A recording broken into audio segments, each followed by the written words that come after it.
நம்ம Hausa ஃபாலோவில் 15 kilo எள்ளு போட்டு நல்லெண்ணெய் ஆட்ட போகிறோம். அதுக்கு 1.5 கிலோ நாட்டு வெல்லம் ஆட் பண்ணியிருக்கோம். இப்போ மிஷின் ஆன் பண்ணிவிட்டு தண்ணி ஊற்றிக்கலாம். ஊற்றிக்கலாம்.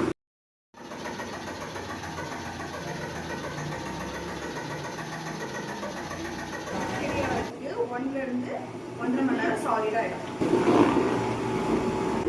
கொஞ்சம் கொஞ்சமாக எண்ணெய் வர ஆரம்பிச்சிருச்சு.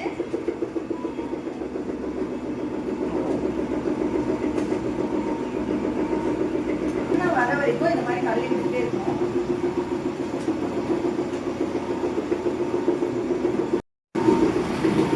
உங்களுக்கு சுத்தமான மரச்செக்கு எண்ணெய் வேணும்னா கீழே கொடுக்குற நம்பரை கான்டாக்ட் பண்ணுங்க. இப்போ பார்த்தீங்கன்னா நல்லாவே எண்ணெய் வர ஆரம்பிச்சிருச்சு. வால்வை கழுவி விட்டுட்டு நம்ம எண்ணெயை பிடிச்சிக்கலாம்.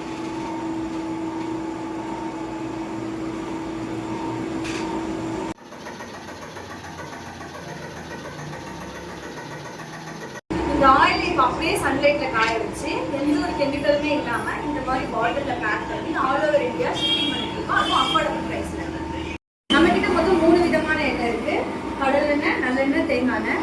உங்களுக்கு இந்த மாதிரி சுத்தமான மரச்செக்கில் ஆட்டின எண்ணெய் வேணும்னா கீழே கொடுக்குற நம்பரை கான்டாக்ட் பண்ணுங்க.